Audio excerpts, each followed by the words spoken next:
this is wrong, this is wrong, and this is wrong. If you want to learn how to space your plants correctly and have the most efficient garden working for you in the most efficient way, then stick around and watch the rest of this video. Welcome back, friends. Welcome back to the homestead. I'm in the situation room here, planning the garden for next year, and I'm working out my spacings. Now, if you've seen the previous video where I talked about my methodology and I guess more the kind of philosophy of why I do the things the way I do them, then this video nicely leads on from that. If you've not seen it, maybe worth pausing. I'll stick it up in a link up here so you can go to it, watch that, and then come back and continue with this one. But if you're really interested in how you space plants, how you work all that out, then this is the video for you, really.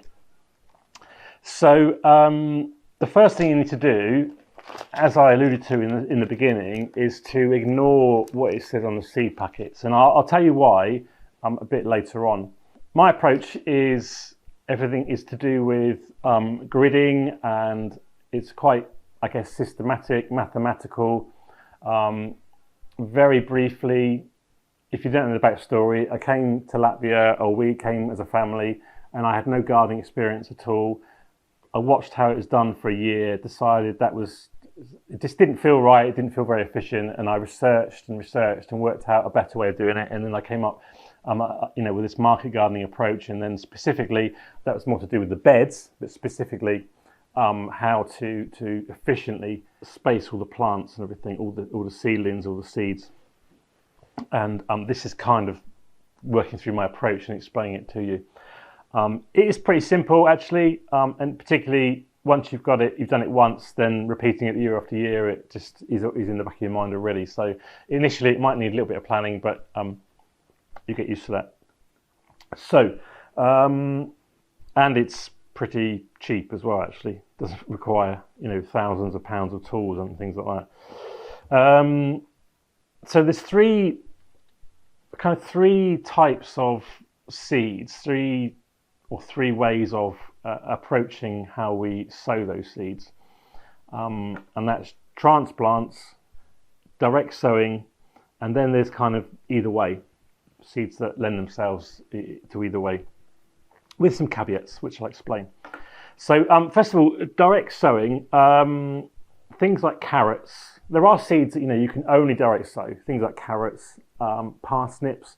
Slight caveat of parsnips is you can pre-germinate, but with carrots, you can't pre-germinate them and then put them in. You really need to get them in and get them settled, and so the root can go down without any.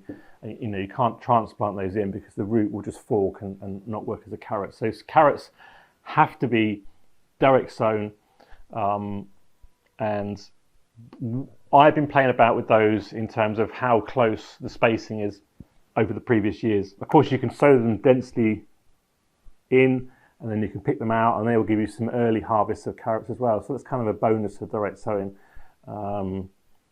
So then transplants. Now, transplants is the main way that I do most of our sowing, really. So we sow the seeds somewhere, either in segregated, the planting out trays, or I will just do a bunch in a small container and then prick them out and put them into those trays as well. But essentially, those trays get taken to the garden and then they are placed strategically in the right place. Of course, you need a little bit of infrastructure for that. You need to have a little setup so you have somewhere where you can have the transport trays before they go out into the garden. I guess the beauty of direct sowing is you just pick up the seed packet and you go out into the garden. The risks of that are that things don't germinate and stuff like that. The opposing thing with transplants is you've got it germinated, you've got it growing, you put it in the ground and it fills the space. No empty spaces due to bad germination with transplanting. That space is filled, and what that space offers is its potential is filled, as it were. So it's doing its job, it's growing something, it's not wasted. that is, if you didn't have germination and you had spotty germination in spaces, it's a bit awkward to then try and sow more seeds later on. It could mean that weeds come along and things like that. It's not particularly efficient of your time either.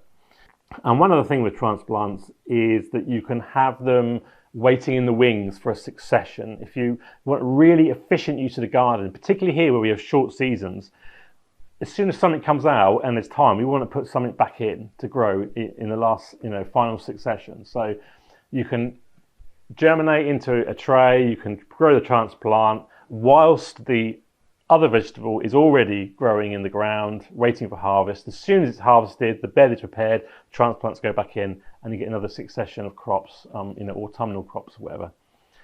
So that's transplants. And then you've got the either way. So things like beans and peas, they can be germinated in trays and then taken out, or peas actually you can do in long stacks as well, and just put them into the ground. But beans can be pre-germinated, or they can go straight into the ground. Broad beans as well, any of those kind of that family.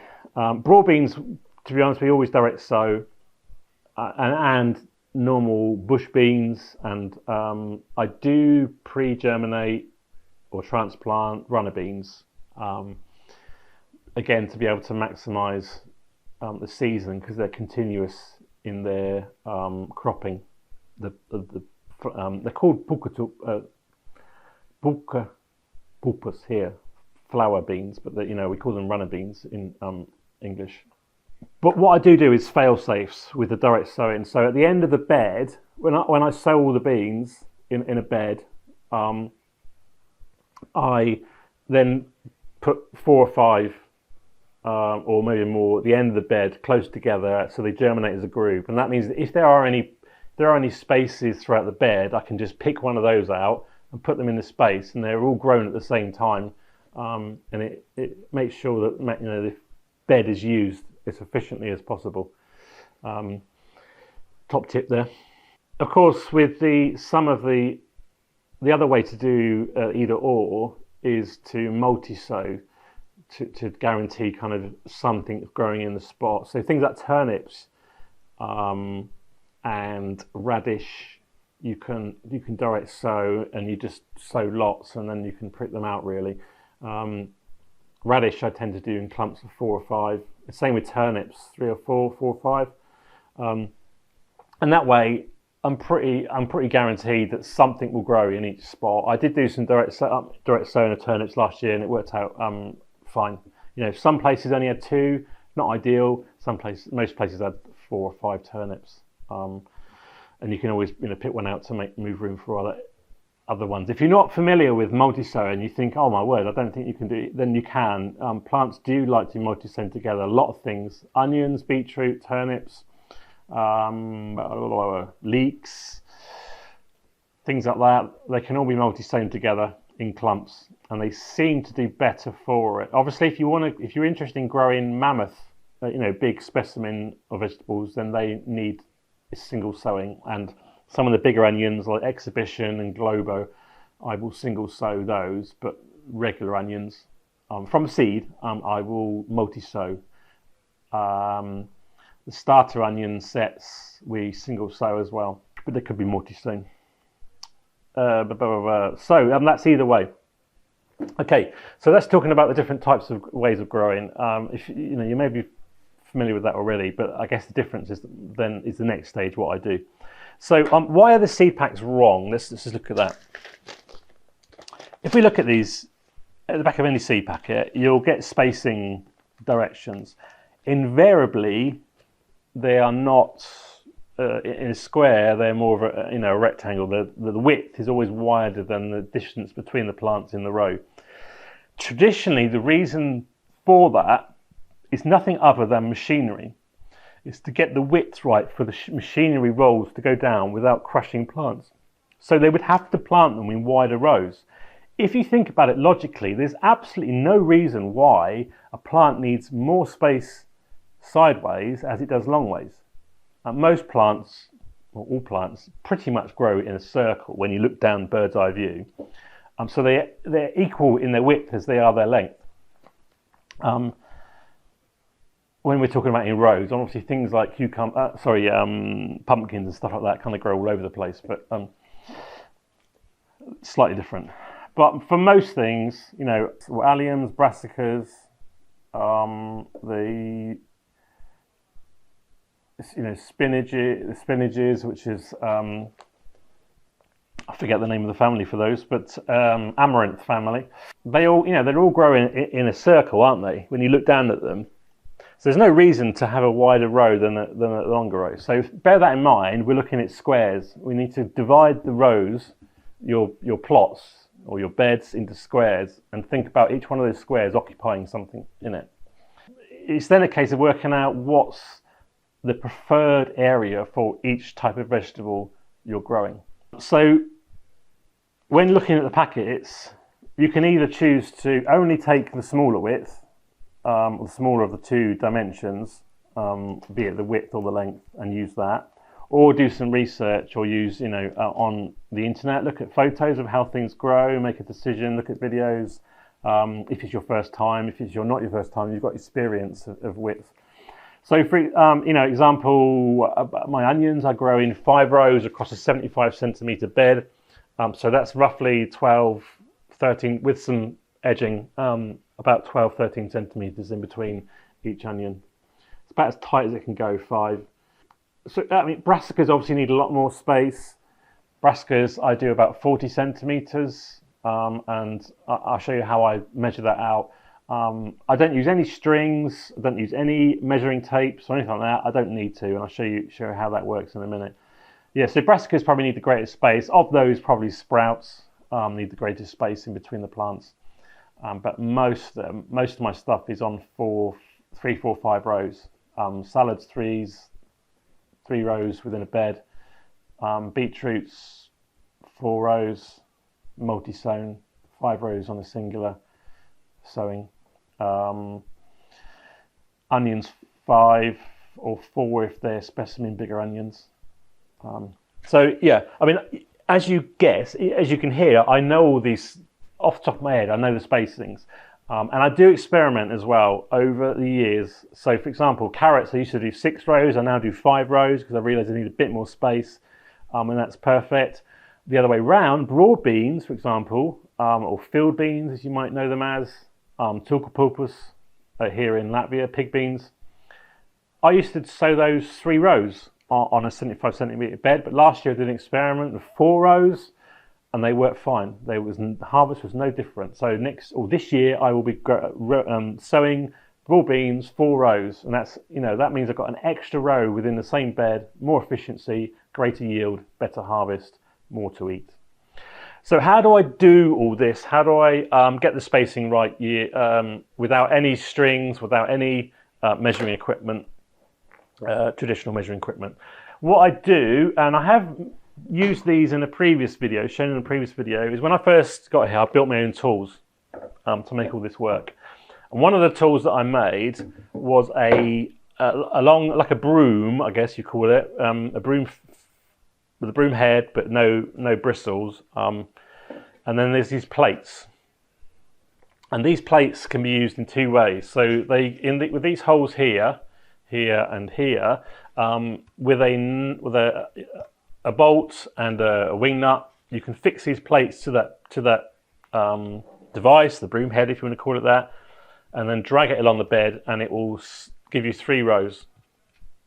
And then for equidistant spacing, then you just take it off, and then you clomp, clomp, clomp, clomp, or if you're going a long ways, dom, dom, dom, and you've got your spacing equidistant in between. These are, I think, 20 centimetre these are on centre. So 3 rows, 20 centimetres in between. That means for things like brassicas, I can do 3 rows, drag it along to get the spacing correct down the bed, as it were, and then across the bed, I can use this, and then I will miss one. Every brassica I will miss one. So I'll plant here, but transplant here. On the opposite side of the bed, I'll plant the middle one, and so zigzag across. And then the spacing is 40 centimetres between plants, and diagonally about 50 centimetres.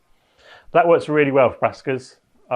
With the exception of Brussels sprouts, because we've never had a fence around the garden until this year, we've never grown Brussels sprouts because they would be subject to be eaten by the time they're ready for harvest, late in autumn, the deer would be in there and we finish them off. So I've never grown Brussels sprouts. Brussels sprouts will need a wider distance and I will need to work that out. Perhaps I will use this five row plate, plant them between these two instead. Use that kind of spacing. So they need about 50-60 centimeters in between each plant. That might work better with that. And that's the beauty with the different, I've got 3, 4, 5 and 6 rows. 6 I only use for dill now. And perhaps things, small stuff like that. Things like the 5 row planter, you can use a 5 row marker. You can use all 5 rows if you want to, or you could just use the outer 2, which is a wider, if you want extreme width over the 3, that will give you that, you see. You'll get a much slightly wider spacing for perhaps using that middle row. So that works for that. What else do I do with the plate? So another way to use it is like in a 5, if you imagine a 5-dot dice. So bush beans, I'll use a 3 row plate, and then I will skip everyone on the outside rows, and in the middle rows I alternate between skipping as well. So we have a plant, and then one plant in the middle, and then another 5 dice, another 5 dice like that. That works well for that. The other thing, of course, with the transplants, if you want to have a bit of fun, if you do red and green lettuces, for example, you can have green, red, green, and then the next row red, green, red. So you have a really beautiful, why not? If you remember from my previous video, I talked about having fun. It was important to have fun, and that looks quite impressive in the garden. It doesn't make any difference to the quality of the food or the quantity, but it visually it looks appealing and it's nice. So that is, and to build these were used from scrap wood.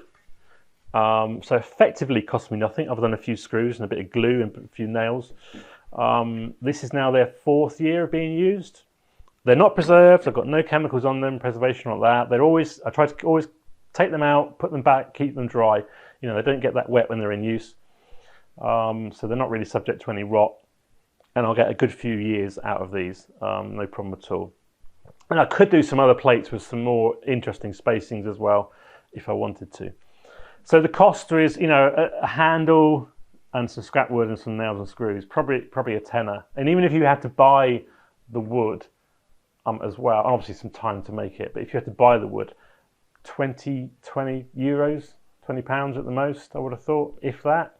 A broom handle here is only maybe 3 euros. You can see that working. If I haven't put the video above, I did a longer video about this tool, and so I'll make sure that I put that there and in the notes below. So that's how to do spacings. That's my approach to spacings. If you want specific spacings for vegetables, I think in my Excel spreadsheet video in the Excel spreadsheet is my RMA spacings. So you can get hold of that, but it's kind of experimentation and common sense, what works for you. This works because I have equidistant bed. All my beds are the same width. That's why it works. But you may have different width beds, and so you have to do a few other calculations. By the way, I've seen a metal version of this that you can buy, a metal tool. I don't know how much it is. But you have to adjust they're not separate plates. They're just the needles, and you have to adjust those yourself every time, so that's quite tedious.